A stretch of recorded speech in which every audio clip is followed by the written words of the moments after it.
माननीय प्रधानमंत्री श्री नरेंद्र मोदी जी के नेतृत्व में जलमार्ग परिवहन यातायात का एक अहम माध्यम बनकर उभरा है, जो रेल एवं सड़क परिवहन की अपेक्षा कम लागत एवं न्यूनतम प्रदूषण वाला माध्यम है। माननीय प्रधानमंत्री जी की विकास की परिकल्पना को मूर्त रूप देने के लिए माननीय पत्तन, पोत परिवहन एवं जलमार्ग मंत्री के कुशल दिशा निर्देश में भारतीय अंतर्देशीय जलमार्ग प्राधिकरण ने वाराणसी, साहिबगंज एवं हल्दिया में मल्टी मोडल टर्मिनल बनाए तथा NW1 पर फरक्का में नए लॉक गेट का निर्माण किया।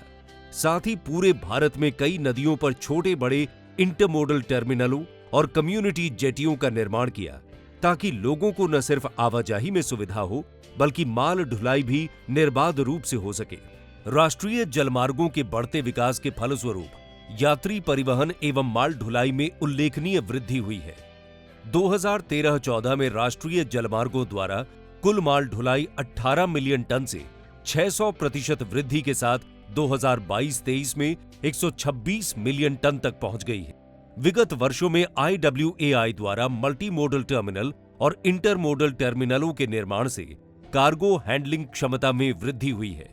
साथियों, पूर्वी भारत का इमोशनल इंटीग्रेशन और डेमोग्राफिक डिविडेंड, उसे ध्यान में रखा जाता बहुत जरूरी है और इसलिए हमारी सरकार act east and act fast for India east के मंत्र पर चल रही है। माननीय प्रधानमंत्री श्री नरेंद्र मोदी जी ने पूर्वोत्तर राज्यों के सर्वांगीण विकास के लिए एक्ट ईस्ट पॉलिसी बनाई और विगत 10 वर्षों में पूर्वोत्तर राज्यों पर विशेष ध्यान दिया।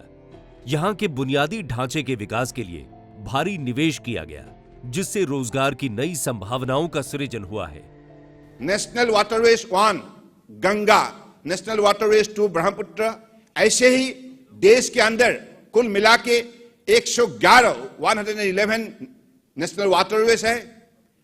इनमें से आज टेक्नो इकोनॉमिक फिजिबिलिटी रिपोर्ट का बाद 23 नेशनल वाटरवेज को हम लोगों ने इसका इंफ्रास्ट्रक्चर डेवलप करने में लगे हुए हैं। पांडु में स्थित मल्टी मोडल IWT टर्मिनल को राष्ट्रीय राजमार्ग 27 से जोड़ने के लिए 180 करोड़ रुपए की लागत से डेडिकेटेड एलिवेटेड रोड का निर्माण किया जा रहा है, जो मार्च 2025 तक पूर्ण हो जाएगा।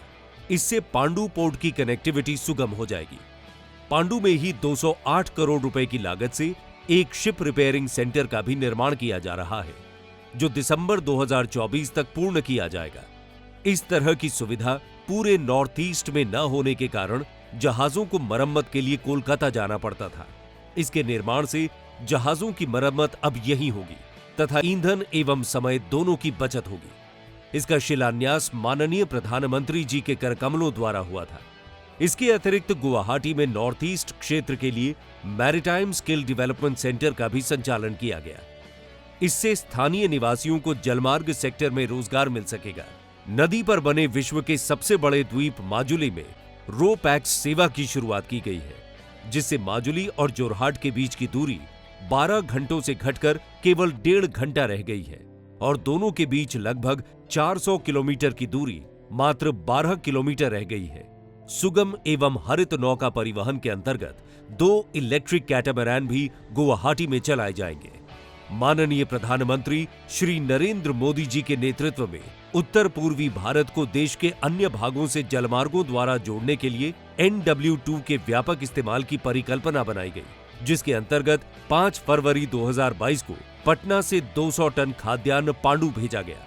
ये जहाज NW1 फरक्का, हल्दिया तथा इंडो बांग्लादेश प्रोटोकॉल रूट से होते हुए पांडु मल्टी मोडल टर्मिनल पहुंचा। हाल ही में इंडो बांग्लादेश प्रोटोकॉल रूट और राष्ट्रीय जलमार्ग 2 के माध्यम से भारतीय रेल द्वारा टाटा स्टील के माल की ढुलाई की गई तथा नुमालीगढ़ रिफाइनरी के लिए ओवर डायमेंशन कार्गो और ओवरवेट कार्गो का परिवहन सुचारू रूप से किया गया, जो अपने आप में एक कीर्तिमान है।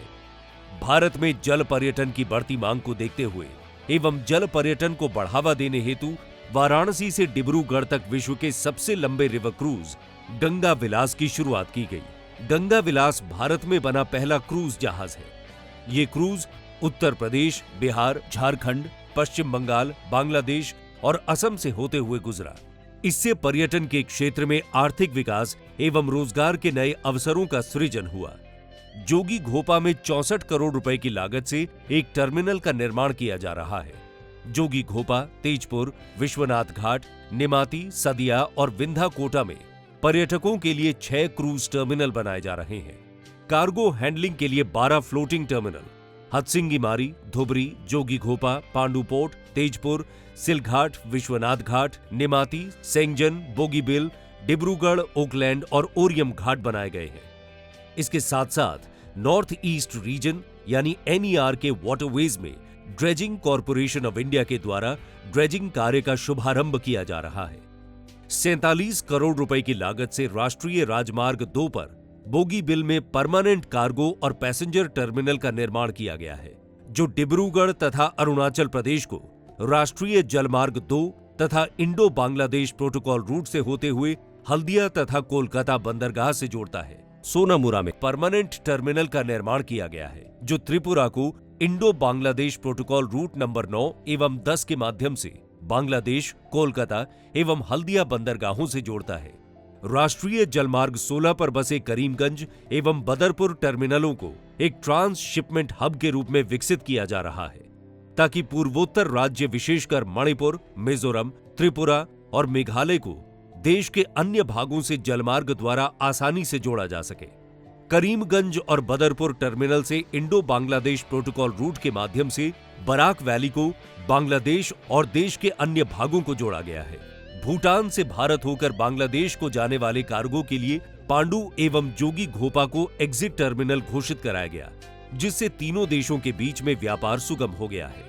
क्षेत्रीय एकीकरण को बढ़ावा देने के लिए Bharat, Bhutan, Bangladesh, Nepal, Myanmar, Thailand, Malaysia और सिंगापुर जैसे देशों के साथ व्यापार बढ़ाने के लिए लगभग 5000 किलोमीटर की दूरी तय करने वाला क्षेत्रीय जलमार्ग ग्रिड भी बनाया जा रहा है, जो इस पूरे क्षेत्र के व्यापारिक परिदृश्य को बदल देगा।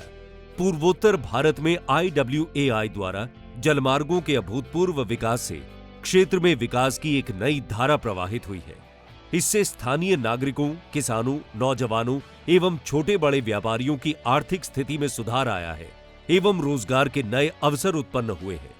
साथ ही निकटवर्ती देशों के साथ व्यापार के नए रास्ते खुल गए हैं। IWAI inland water transport sector की निरंतर प्रगति के लिए प्रतिबद्ध है।